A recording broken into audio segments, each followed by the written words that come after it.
नवरात्रि की बहुत बहुत बधाई और शुभकामनाएं। अब से अगले 3 महीने त्यौहार के भरे होंगे। देश भर में नवरात्रि, दुर्गा पूजा, दशहरे से लेकर दिवाली हो, छठ पूजा हो, गुरुपुरब हो, क्रिसमस तक 3 महीने लगातार त्यौहार ही रहते हैं। और इन 3 महीनों में जहां त्यौहार होंगे तो हमारा भी प्रयास है कि लोगों के मन पे मुस्कुराहट भी हो, खुशियां भी हो। और आज के निर्णय भी माननीय प्रधानमंत्री नरेंद्र मोदी जी के नेतृत्व में जो मंत्रिमंडल की बैठक हुई उसी दिशा में है। पहला निर्णय मंत्रिमंडल ने प्रधानमंत्री जी की अध्यक्षता में प्रधानमंत्री गरीब कल्याण अन्न योजना को अगले 3 महीने के लिए मंजूरी दी है, उसके विस्तार के लिए मंजूरी दी है। 80 करोड़ से ज़्यादा लोगों को इसका लाभ मिलता है और इसमें अगले 3 महीने में लगभग 122 लाख मीट्रिक टन खाद्यान्न देश भर के 80 करोड़ से ज़्यादा गरीबों को मिलेगा, जिस पर लगभग 44,762 करोड़ रुपया खर्च आएगा। पहले से लेकर छठे चरण तक 3,45,000 करोड़ रुपया अब तक इस पर खर्च किया जा चुका है। I'll come back. I'll speak in detail later on. पहले से छठे चरण तक 3,45,000 करोड़ रुपया अब तक इस पे व्यय हुआ है, अनुमानित जो सब्सिडी मिली है। और 7वें चरण में 122 लाख मीट्रिक टन खाद्यान्न 80 करोड़ से ज़्यादा ज़रूरतमंद गरीबों को मिलने वाला है और कुल मिलाकर लगभग 3,91,000 करोड़ रुपया इसके ऊपर खर्च आएगा अब तक। दूसरा विषय सरकारी कर्मचारियों से लेकर है, पेंशन धारकों से लेकर है। मंत्रिमंडल ने 1 जुलाई 2022 से देय केंद्र सरकार के कर्मचारियों और पेंशन भोगियों को 4% की दर से महंगाई भत्ते और महंगाई राहत की अतिरिक्त किश्त जारी करने की मंजूरी दी है। सालाना 12,852 करोड़ रुपए का बोझ सरकारी खजाने पर पड़ेगा और 8 महीने के लिए, जो अभी हम जुलाई 2022 से फरवरी 2023 तक देखें तो 8,568 करोड़ रुपए का बोझ वित्तीय वर्ष 2022-23 में पड़ेगा। लेकिन इससे लाखों ऐसे सरकारी कर्मचारी और जो पेंशन धारक हैं उनको लाभ मिलेगा। तीसरा निर्णय प्रधानमंत्री जी का जैसे मानना है कि रेलवे का कायाकल्प में रेलवे स्टेशन के विकास का महत्वपूर्ण स्थान हो और स्टेशन डेवलपमेंट को लेकर आज महत्वपूर्ण निर्णय लिया गया है। और ये भी 3 ऐसे बड़े रेलवे स्टेशन, नई दिल्ली का हो जो देश की राजधानी है, या छत्रपति शिवाजी महाराज टर्मिनस मुंबई हो, या अहमदाबाद रेलवे स्टेशन हो, इनके रीडेवलपमेंट के लिए 10,000 करोड़ रुपए का निवेश को मंजूरी दी है, जिसके विस्तार में आदरणीय रेल मंत्री अश्विनी वैष्णव जी आपको विस्तार में बताएंगे। लेकिन मैं एक एक करके आपको पहले निर्णय से दूसरे निर्णय तक बताना चाहूँगा कि मित्रों, प्रधानमंत्री पद की शपथ लेने के बाद मोदी जी ने कहा भी था कि उनकी सरकार वंचित, पीड़ित, शोषित, गरीब, मजदूर, महिलाओं के लिए समर्पित होगी। और उसका एक बहुत बड़ा उदाहरण हम सबको कोविड-19 महामारी के समय देखने को मिलता है। देश और दुनिया के सामने बहुत बड़ी मुसीबत थी। उस समय जहां प्रधानमंत्री जी ने देश को नेतृत्व भी दिया, जहां एक और वैक्सीन बनाकर 200 करोड़ वैक्सीन मुफ्त में लगाने का काम किया, वहीं सबसे पहला निर्णय भारत सरकार का क्या था? प्रधानमंत्री गरीब कल्याण अन्न योजना। और ये गरीब कल्याण अन्न योजना अप्रैल 2020 से चली और 25 महीने तक देश के 80 करोड़ से ज्यादा गरीबों को, जरूरतमंद परिवारों को अनाज देने का काम किया गया। और जितने उनके पात्रता पहले थी उनकी मात्रा को दुगना, यानी कि जब इसको एडिशन किया 5 किलो अनाज प्रति व्यक्ति प्रति माह 25 महीनों तक देने का काम किया। अब इसको विस्तार अगले 3 महीने यानी कि अक्टूबर से लेके दिसंबर 2022 तक किया गया है। इसमें अब तक कुल मिलाकर 3,45,000 करोड़ रुपए का खर्चा पहले से छठे चरण तक आया है और ये 7वां चरण जो अक्टूबर से दिसंबर 2022 तक का है, इस पर 44,762 करोड़ रुपए की अनुमानित सब्सिडी होगी, जो लगभग 122 लाख मीट्रिक टन खाद्यान्न देश के 80 करोड़ से ज़्यादा गरीबों को मिलेगा।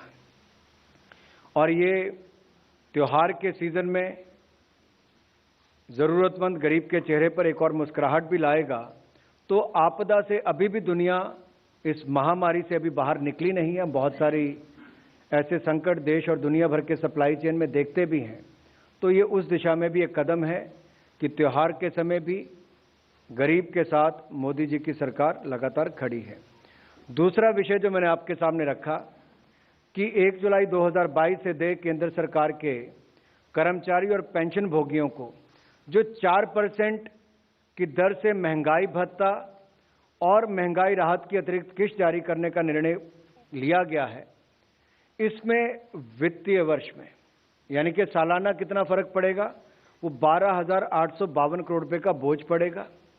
और अगले 8 महीनों में जुलाई 2022 से फरवरी 2023 तक 8,568 करोड़ रुपए का बोझ पड़ेगा। लेकिन इससे देश भर के सरकारी कर्मचारी और पेंशनधारियों को, पेंशन भोगियों को इससे लाभ मिलने वाला है। ये दोनों ही निर्णय त्योहार के समय भी है। और जो अगला बड़ा निर्णय जो रेलवे विभाग से जुड़ा है, मैं आदरणीय अश्विनी वैष्णव जी से अनुरोध करता हूं कि उसको विस्तार में आप सबके सामने रखें, जो प्रधानमंत्री जी की कल्पना है और जो रेलवे विभाग उसको पूरा करने जा रहा है। बहुत धन्यवाद।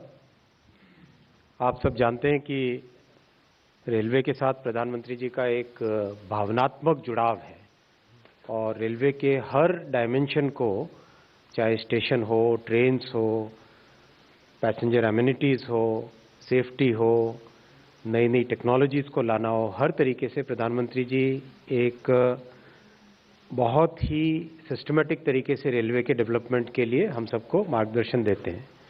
उसी कड़ी में रेलवे स्टेशंस के रीडेवलपमेंट का जो काम है, उसमें टोटल डिज़ाइन के जो एलिमेंट्स हैं कि कैसे डिज़ाइन होना चाहिए, किस तरह से सोचना चाहिए, इसके बारे में आज एक बहुत ही महत्वपूर्ण निर्णय लिया गया है। माननीय प्रधानमंत्री जी का ये कहना है कि स्टेशन शहर का एक सेंट्रल प्लेस होता है, तो उसका जो डेवलपमेंट हो वो शहर के साथ एक इंटीग्रल डेवलपमेंट के हिसाब से होना चाहिए। इसका इंटीग्रल डेवलपमेंट के माने क्या है? इंटीग्रल डेवलपमेंट में इस तरह से है, स्टेशन के दोनों तरफ शहर का विस्तार हुआ। तो जनरली हम देखते हैं कि पुराने शहर जितने भी हैं उसमें रेलवे स्टेशन एक तरीके से शहर के 2 हिस्सों के बीच में स्थित रहता है।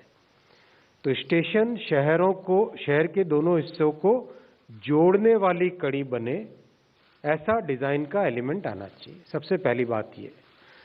दूसरी बात ये कि स्टेशन के साथ साथ जब शहर डेवलप हुए तो बहुत कंजेस्टेड तरीके से अलियां गलियां बनी और वहाँ पे आना जाना मुश्किल होता है।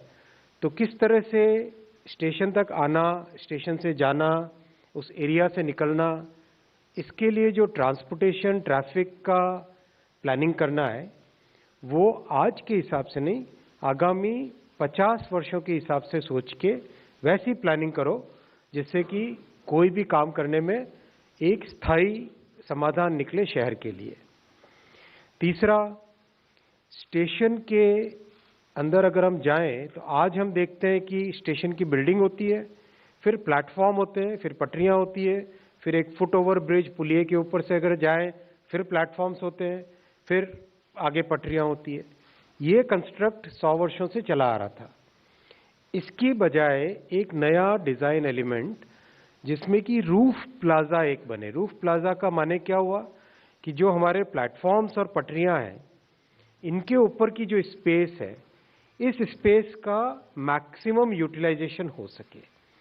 यहाँ पे एक नई अर्बन स्पेस बने, एक नई एक स्थायी जगह बने जिस पर फूड कोर्ट्स हो, अच्छा वेटिंग एरिया बने, बच्चों के खेलने के लिए जगह बने। मान लो पेरेंट्स जा रहे हैं, बच्चों के साथ जा रहे हैं, बच्चों को उस वक्त संभालना मुश्किल सा होता है। मैं तो जब बच्चे छोटे थे तो कई बार एक बच्चा इधर दौड़ रहा है, एक बच्चा इधर दौड़ रहा है, तो खेलने की एक छोटी सी जगह बन जाए। लोकल प्रोडक्ट्स है, अगर आप जाओ किसी भी शहर के, देश के कोने कोने में जाओ, कहीं पे साड़ी, कहीं पे खिलौने, कहीं पे अलग तरह की मिठाई, जो लोकल प्रोडक्ट्स हैं, लोकल प्रोडक्ट्स की सेल का भी एक पॉइंट हो। तो ये जो रूफ प्लाजा बने, ये रूफ प्लाजा एक नई अर्बन स्पेस की तरह डेवलप हो, जिसमें जैसा आपने कई अच्छे वर्ल्ड क्लास स्टेशंस में देखा होगा, इस रूफ प्लाजा में बहुत सारी फैसिलिटीज रहे।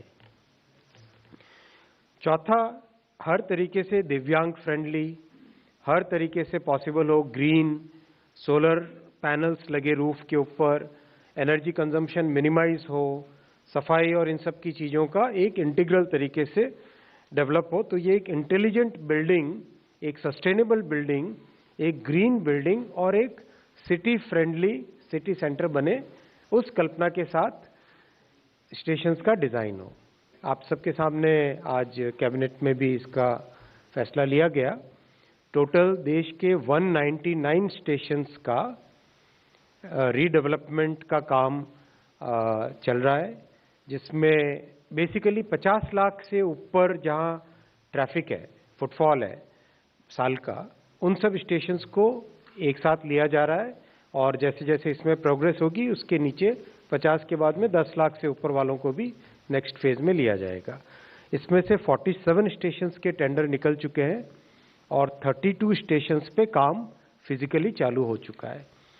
3 जो देश के सबसे बड़े स्टेशंस हैं, नई दिल्ली, मुंबई का छत्रपति शिवाजी महाराज टर्मिनस और अहमदाबाद स्टेशन, ये 3 जो बहुत बड़े स्टेशंस हैं, इन स्टेशंस के लिए आज कैबिनेट ने, माननीय प्रधानमंत्री जी ने कैबिनेट में 10,000 करोड़ रुपए इनके लिए सैंक्शन हुए। उसके डिज़ाइन के कुछ एलिमेंट्स आपके सामने इस प्रेजेंटेशन के माध्यम से रखेंगे। अगर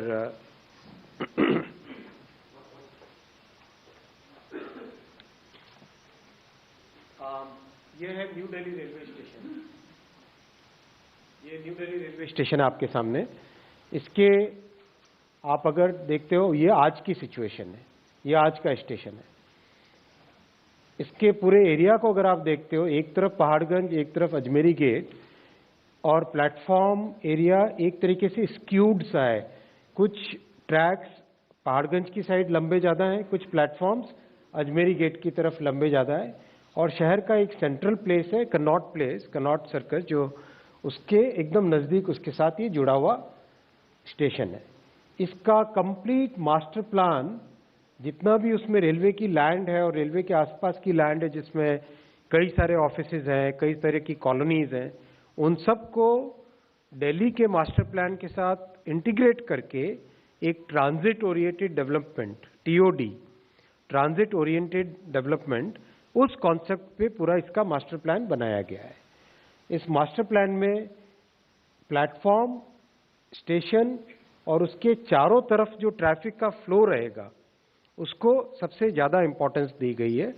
किस तरह से लोग आए तो उनको पार्किंग के लिए स्पेस मिले, वो पार्किंग की स्पेस, 3 यहाँ पे मोड्स इंटीग्रेट हो रहे हैं, रेलवे, बस और मेट्रो, प्लस अपनी पर्सनल कार से कोई आए, ऑटो से आए, साइकिल से आए, इन सब की, इन सारे के सारे मोड्स को सीमलेस इंटीग्रेशन का इसमें प्लानिंग है। किस तरह से ड्रॉप ऑफ जोन्स रहेंगे, किस तरह से पिकअप जोन्स रहेंगे, ये कंप्लीट इसका मास्टर प्लान है। ये आपके सामने कंप्लीट इसका मास्टर प्लान है। 2 जो डोम्स देख रहे हैं आप, ये दोनों डोम्स ऊपर की तरफ जो आपको दिखाई दे रहे हैं, ये डोम्स हैं स्टेशन के डोम्स।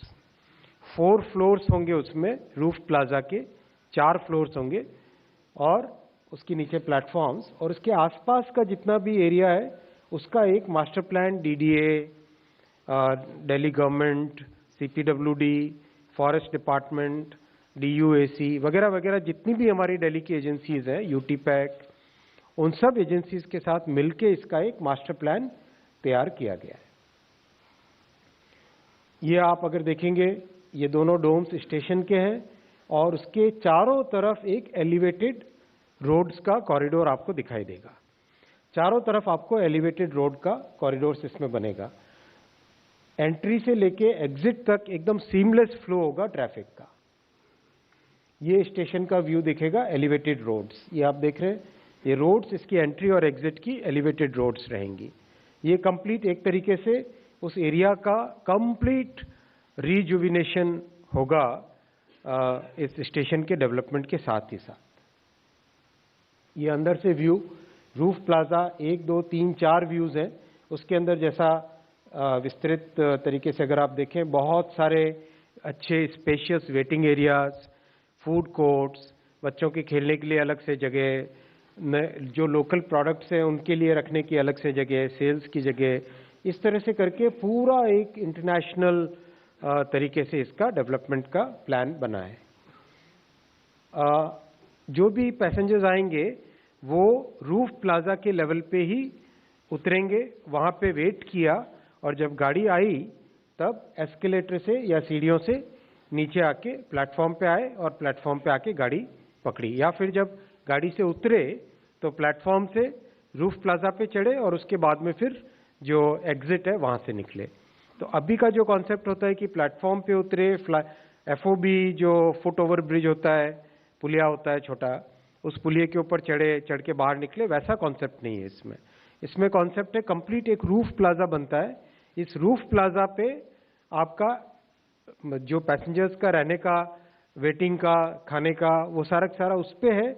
जब गाड़ी आई तब नीचे उतरे, और जब गाड़ी से भी जब अलाइट हुए तब भी फिर सीढ़ियों से, एस्केलेटर से चढ़ के रूफ प्लाजा पे आए, रूफ प्लाजा से फिर बाहर निकले। तो ये कॉन्सेप्ट है रूफ प्लाजा का, जो कि अब कॉमन रहेगा इन सभी रीडेवलप्ड स्टेशंस में। मल्टी लेवल कार पार्किंग है, मल्टी लेवल बस पार्किंग है। बसेस, जितनी भी BRT की बसेस हो, DTC की बसेस हो, उन सब के लिए प्रॉपर एक इसमें व्यवस्था। ऑटो के लिए अलग से व्यवस्था, ऑटो के लिए विशेष व्यवस्था की गई है, क्योंकि दिल्ली में ऑटो एक बहुत अच्छा साधन है। मेट्रो के साथ बहुत अच्छा इसमें इंटीग्रेशन किया गया है। इस तरह से ये आपको एक ओवरऑल DTC की बसेस हो, उन सब के लिए प्रॉपर एक इसमें व्यवस्था। ऑटो के लिए अलग से व्यवस्था, ऑटो के लिए विशेष व्यवस्था की गई है, क्योंकि दिल्ली में ऑटो एक बहुत अच्छा साधन है। मेट्रो के साथ बहुत अच्छा इसमें इंटीग्रेशन किया गया है। इस तरह से ये आपको एक ओवरऑल पिक्चर अगर देखें, ये न्यू दिल्ली का स्टेशन, इसका मास्टर प्लान। मैं नेक्स्ट आता हूं। सेम प्रिंसिपल्स पे डिजाइन्ड है अहमदाबाद का स्टेशन। ये अहमदाबाद का स्टेशन है। इसमें सन टेम्पल का फॉर्म डिजाइन एलिमेंट्स में लिया गया है। जो बीच में आप आर्च देख रहे हैं, ये सन टेम्पल है मोढेरा का। उस सन टेम्पल के आर्किटेक्चर को लेके इसमें बनाया गया है। और ये जो बड़ी बिल्डिंग देख रहे हैं, ये multi modal logistics hub plus office complex है, साथ ही साथ स्टेशन के साथ ही साथ। ये आज का स्टेशन है। इस स्टेशन को जब नया बनाएंगे तो इसमें कंप्लीट, आपने देखा होगा अगर, एकदम कंजेस्टेड एरिया है आसपास का, क्योंकि स्टेशन बहुत बड़ा स्टेशन है, बहुत ही बिजी स्टेशन है, और कई दशकों से इसका डेवलपमेंट चलता आया, तो उस हिसाब से आसपास के शहर में बहुत इसकी ग्रोथ हो चुकी है। इन सब का ध्यान रखते हुए ये टोटल इसके मास्टर प्लान के एलिमेंट्स हैं। किस तरह से इसमें रूफ प्लाजा बनेगा, डिपार्चर